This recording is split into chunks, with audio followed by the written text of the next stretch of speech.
दशक की शुरुआत ओंकारेश्वर जी आपसे करेंगे क्योंकि कल आपने इसी कार्यक्रम में डंके की चोट पर ऐलान किया था कि ये होने जा रहा है और हम सबको यकीन नहीं था कि ये इतनी जल्दी होने जा रहा है कि आप रात में घोषणा करेंगे, नीतीश जी सुनेंगे उसको और अगले दिन विधानसभा में उसका प्रस्ताव कर देंगे, शाम को कैबिनेट की मीटिंग में उस पर मुहर लग जाएगी और 9 नवंबर की तारीख मुकर्रर हो जाएगी कि अब ये इम्प्लीमेंट होने जा रहा है। क्या टिप्पणी आपकी ये इसके हालांकि इस मास्टर स्ट्रोक के बहुत सारे पहलू हैं, लेकिन पहली प्राथमिक टिप्पणी आपकी क्या है? अनम्यूट कर लीजिए ओंकारेश्वर।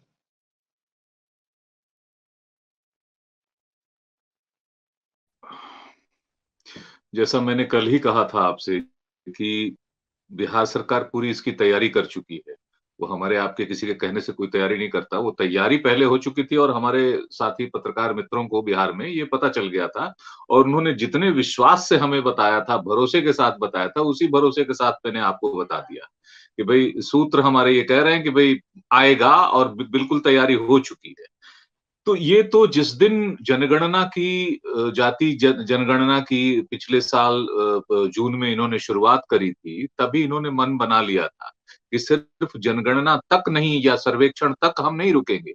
जातियों की गणना भी होगी और उसके आधार पर जिसका जितना आबादी में हक है, उतना दिया ही जाएगा। ये तय पहले से था, लेकिन वो स्टेप बाय स्टेप चल रहे थे। बीच में हुआ ये कि जब राहुल गांधी इसको लेके पूरे देश में घूमने लगे और तमाम जगहों पर इन्होंने मुद्दा बना दिया, तो एक तरह से नीतीश कुमार को लगा कि ये मेरे हाथ से निकल गया है।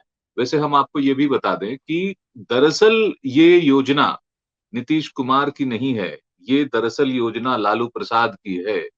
लालू और नीतीश दोनों उस मंडल राजनीति उससे जयप्रकाश नारायण की संपूर्ण क्रांति के उससे निकले हुए हैं। वो दोनों ही नेता, इधर सुशील मोदी और कई और नेता भी रहे हैं, लेकिन इन लोगों ने उसके असर को देखा है। हालांकि जयप्रकाश नारायण जातिगत उसके फेवर में नहीं थे, उन्होंने इसीलिए लोगों के सरनेम जो है वो हटवा दिए थे, लेकिन वो आर्थिक आधारित सामाजिक न्याय के पक्षधर थे। वह जब संपूर्ण क्रांति की बात करते थे लोकनायक जयप्रकाश नारायण, तो उसमें वो 7 क्रांतियों की बात करते थे, जिसमें पहली राजनीतिक क्रांति, उसके बाद आर्थिक क्रांति। आज उनके अनुयायियों ने उसी चीज को लेके इतना जोरदार, एक तरह से हम कहें कि भारतीय जनता पार्टी की जो भगवा राजनीति रही है, उस पर एक सर्जिकल स्ट्राइक बिहार ने कर दिया है, लालू नीतीश की जोड़ी ने। और इसकी तोड़ निकालना मेरे लिए इस समय भाजपा के लिए बहुत बहुत मुश्किल काम होगा, क्योंकि आप बिहार में तो कहना शुरू कर दिया है भाजपा के नेताओं ने कि भाई हम तो कभी भी इसके विरोधी नहीं थे, हम तो शुरू से जनगणना के बारे में जो फैसला हुआ उसमें भी साथ खड़े थे और हम इसके आगे भी हम इसके साथ खड़े होंगे। बिहार के नेताओं ने, भाजपा ने कहना शुरू कर दिया है। तो अब केंद्र के नेता किससे इससे अलग कैसे होंगे? और जब ये आरक्षण दे दिया जाएगा, आप 65% आरक्षण दे रहे हैं, 10% और इकोनॉमिकली वीकर सेक्शन को दे रहे हैं, यानी कुल मिला के 75% का आरक्षण है। इस 75% आरक्षण की काट नहीं है, उसके साथ आपको चलना पड़ेगा और साथ नहीं चले तो आप अलग थलग पड़ जाएंगे। सिर्फ बिहार में नहीं, तमाम उन राज्यों में समूचे हिंदी पट्टी के देखिए, जब दक्षिण भारत के राज्य में 59% का रिजर्वेशन दिया गया था, तो उसका हिंदी पट्टी पर उतना असर नहीं पड़ा, क्योंकि दक्षिण के राज्यों से उतनी खबर नहीं आती, उतना जुड़ाव नहीं होता, तो बहुत ज्यादा असर इधर नहीं हुआ। 2019 में जब मोदी सरकार ने इसमें थोड़ा अमेंडमेंट करके इकोनॉमिकली वीकर सेक्शन के लिए बात कही, तो उसमें भी बिहार सबसे पहले आगे निकल के, आपने देखा कि जुडिशियरी तक में उसने 10% रिजर्वेशन देने की घोषणा कर दी।